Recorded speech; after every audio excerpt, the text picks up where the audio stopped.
Fala pessoal, tudo bem com vocês? O Timão com reservas vence o Bragantino fora de casa na estreia e com gol de Pedro Raul. Que história para começar 2025. Vamos falar sobre o jogo, analisar a partida nesse vídeo? Chega mais, eu sou o Chico Garcia, inscreva-se no canal e vamos juntos.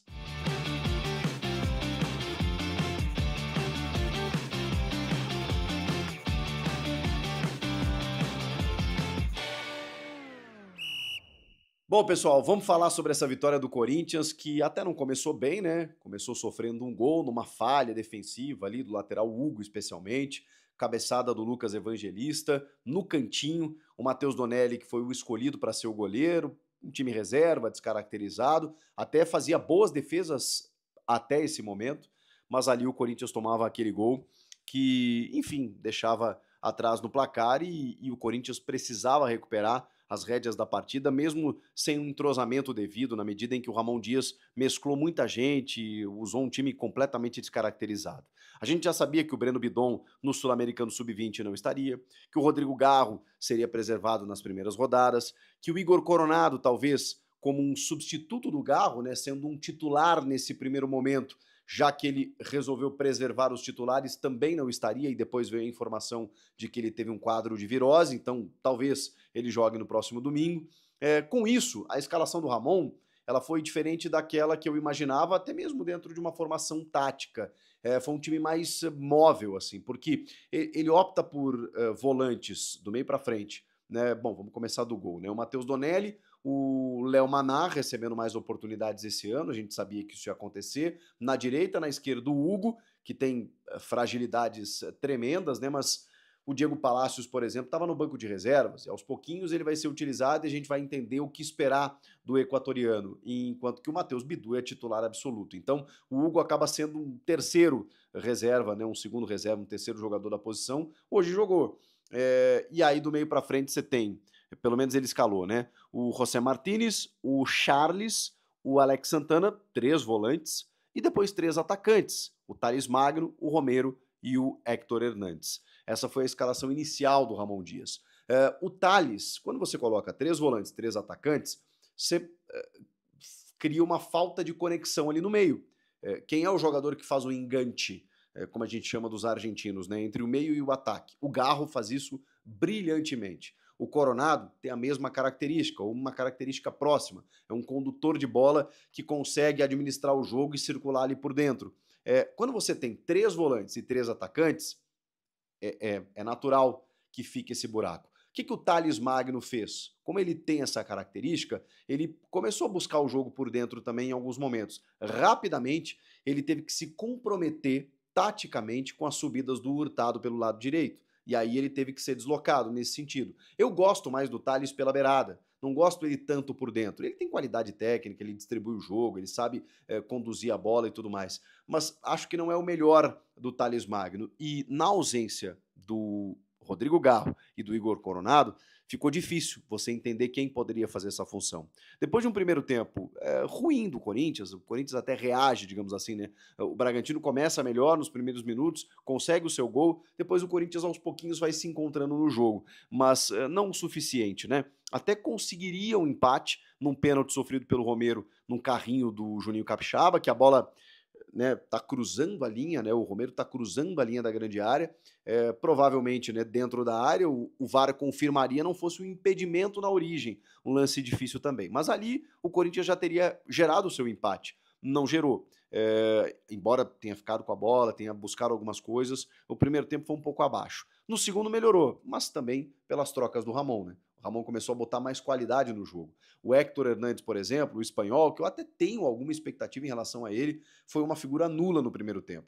Quando entra o Pedro Raul na segunda etapa, o torcedor deve ter pensado, bom, trocamos aí 6 por meia dúzia, né? O que o Pedro Raul vai fazer de diferente que o Héctor Hernandes vinha fazendo?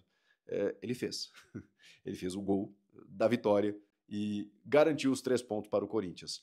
E é uma das grandes histórias desse primeiro jogo, porque o Pedro Raul, ele esteve para ser negociado, o Pedro Raul foi defenestrado pela torcida, não viveu um ano muito bom, perdeu espaço com outros atacantes que chegaram, optou por permanecer, chegou a dizer nos bastidores que queria se inspirar no Yuri Alberto como uma recuperação da sua carreira, mas ele precisava de chance, ele precisava de oportunidades. E ela foi concedida a ele nesse jogo. E ele aproveitou. Eu sei que é o primeiro jogo, eu sei que são apenas minutos iniciais, eu sei que tem muita coisa para acontecer, mas eu só posso analisar o que eu tenho em mãos. E o que eu tenho em mãos é um centroavante que entrou no segundo tempo, no lugar de alguém que não estava fazendo nada, e garantiu a vitória, a virada e os 3 pontos para o Corinthians. É isso que eu tenho para analisar. Né? Então o Pedro Raul aproveitou a chance. E com isso se credencia a ser uma alternativa ao Yuri Alberto, uma opção para o comando de ataque, talvez até na frente do Héctor Hernandes. Daqui a pouco, se o Pedro Raul tiver uma sequência e não jogar, o Héctor vai entrar, e se ele fizer gols, a gente vai ver uma disputa legal aí. Porque são dois jogadores com uma característica parecida. Eles não são iguais, mas eles são noves, né? Eles são camisas 9, eles são centroavantes, e ao mesmo tempo têm características similares, dá para dizer assim. Eu acho que o Héctor Hernandes, ele é um pouquinho mais móvel, né, do que o Pedro Raul. O Pedro Raul é mais pivôzão. E aí a bola aérea dos dois é boa, né? Mas o do Pedro Raul foi o que destacou ele naquele Goiás, vice-artilheiro do Campeonato Brasileiro em 2022. Ok, estamos em 2025, mas fez com que ele fosse para o México, né? Que investe bem e que valoriza seus atletas a ponto do Corinthians tirá-lo de lá. Ele realmente ainda não aconteceu, mas esse ano, cara, dá confiança, dá moral, ele tá fazendo um trabalho extracampo, né? Revelou em entrevistas, dizendo que tá com um coach particular. O Corinthians também tem um profissional dessa área que também tá auxiliando os atletas. Ele tá se inspirando no Yuri, ele entende o tamanho do Corinthians, ele entende a responsabilidade, então falta botar a bola na casinha, né? Porque aí a coisa vai ficar mais fácil. Mas é uma das grandes histórias desse jogo, a do Pedro Raul. Porque ele entra para fazer essa função de 9 no lugar do Hernandes, que não foi bem no primeiro tempo, e o Yuri entra no segundo tempo, no lugar do Romero, e eu até me surpreendi, porque provavelmente o Yuri Alberto, conhecendo ele, ele quis jogar, né? É um cavalo, o cara terminou bem a temporada, se cuidou nas férias, se reapresentou bacana, muitos jogadores com algum déficit físico, não é o caso do Yuri, ele vai jogar provavelmente como titular no domingo contra o Velo Clube, diante da torcida na Neoquímica Arena, mas ele ganhou alguns minutos. E ali me chamou a atenção, falei isso na live também, que o Corinthians tá com uma mentalidade de querer ganhar, cara. Porque assim, não importa se era estreia, se era com reserva, se era fora de casa, qual o contexto, se era só janeiro, aquela coisa toda, primeira rodada. O Corinthians quis ganhar o jogo. O Corinthians não se submeteu ao que aconteceu nos minutos iniciais do Bragantino fazer um gol e pensou, caramba, eu tenho 9 vitórias seguidas, caramba, eu preciso ganhar esse jogo. E foi lá. E aí o Ramon Dias tem culpa nisso, entre aspas, né? Porque ele começa a reforçar o time. Ele bota o Mateuzinho na vaga do Léo Maná, e é impressionante a evolução do Mateuzinho, né? Ele tem outro status hoje, ele chega no time, você pensa, caramba, aqui tem um titular, o Fagner foi embora, então o Léo Maná é o reserva e o Mateuzinho é o titular. Depois ele coloca o Carrilho. Ah, que jogador é André Carrilho, o peruano. Ele dá uma outra dinâmica para o time do Corinthians, é inacreditável, é impressionante. E olha que o Martínez, né? O Martínez estava jogando muito bem, seguiu jogando bem, né? Porque o Rian entra no lugar do Charles e o Carrilho no lugar do Alex Santana. O Bidon no Sul-Americano, eu acho que pode abrir espaços tanto para o Alex Santana quanto para o Charles, né? Por que não? Eu ainda acho que o Charles tem algumas limitações, mas enfim, é da posição. Mas o Maicon, né? Que em algum momento vai voltar, e eu acho que em características se assemelha ao Bidon, mas eu acho que nesse primeiro momento o Rian pode começar a ganhar alguns minutos. Até porque, se a gente for falar que o Pedro Raul foi lá, cumpriu a missão, ganhou a chance e tal, e aproveitou, o Rian também, né? Porque o passe para o gol do Pedro Raul é uma assistência primorosa do Rian. Ele recebe do Yuri, saindo da área, como ele faz com o Memphis, né? Para buscar o jogo, tabela com o Rian cruza, levanta. Acho que é o Juninho Capixaba, inclusive, né? Dá um golpe de vista assim na questão do impedimento e o Pedro Raul cabeceia sozinho no cantinho para decretar a vitória, foi lá, comemorou com o torcedor e tudo mais. Mas o time ganhou qualidade. Né? Não tinha o André Ramalho, não tinha o Hugo Souza, não tinha o Garro, não tinha o Coronado, não tinha vários jogadores, mas tinha alguns atletas experientes, rodados, e aí no segundo tempo você vai dando aquela encorpada, né. O Yuri estava com o pé um pouco descalibrado, né, teve algumas outras oportunidades que ele desperdiçou, mas ele foi importante porque participou da jogada do segundo gol e tá leve, né, tá leve. Depois de como ele terminou o ano, caramba, ele começa o ano assim do tipo: "Cara, primeiro jogo, relaxa, o cara tem 30 gols na temporada, né". O Yuri Alberto tá em grande fase, e aí quando ele entra, o Pedro Raul mantido e ele aberto um pouco, pelo lado esquerdo especialmente. Falando um pouco mais sobre essas questões táticas, né, o José Martínez merece um capítulo, né, porque o venezuelano, ele corre que é uma barbaridade, né, como diria um amigo meu, parece até que ele tem 2 pulmões, porque cara, ele é desesperado, assim, atrás de um prato de comida.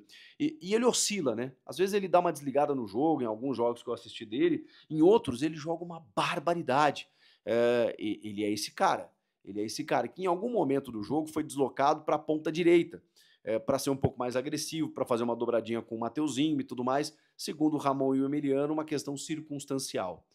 E eu espero, né? Até porque o Corinthians tem outros jogadores dessa função, e se não, deveria ir ao mercado, porque o Martínez é um jogador da primeira função, da volância, junto do Ranieri. E o Ranieri terminou muito bem o ano. Aí a gente já começa a problematizar algo no sentido positivo. Você tem 2 jogadores para a mesma função e de boa qualidade. Ou seja, você não perde o nível, você não baixa o nível quando você tem que trocar um por outro. Que bom, é preciso elenco.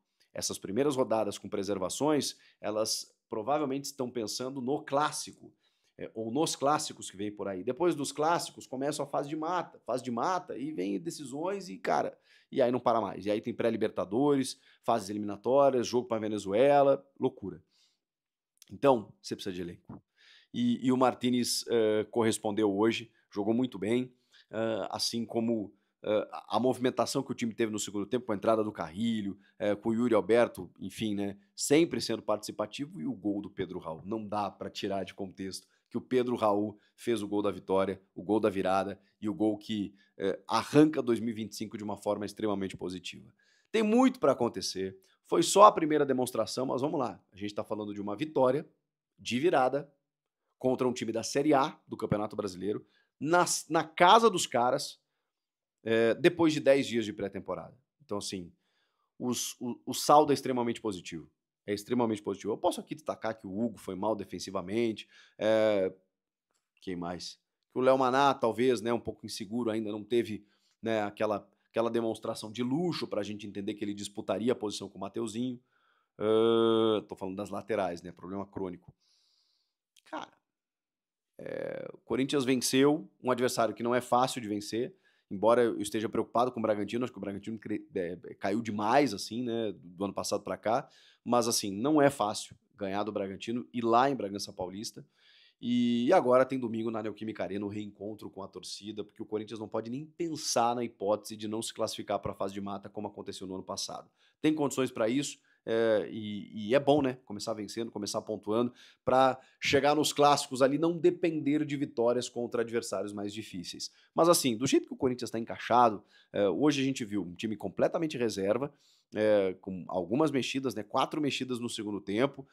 O time titular é fantástico, terminou a temporada em altíssimo nível, mas esse time se mantém, esse time vai se repetir, você consegue manter esse time por muito tempo. Então, todas essas questões precisam ser respondidas e tem muito tempo para isso acontecer. Tá só começando o campeonato, com várias possibilidades e de um Corinthians que promete ser muito forte no ano. Vocês não concordam? Comentem aqui. Inscreva-se no canal e eu volto na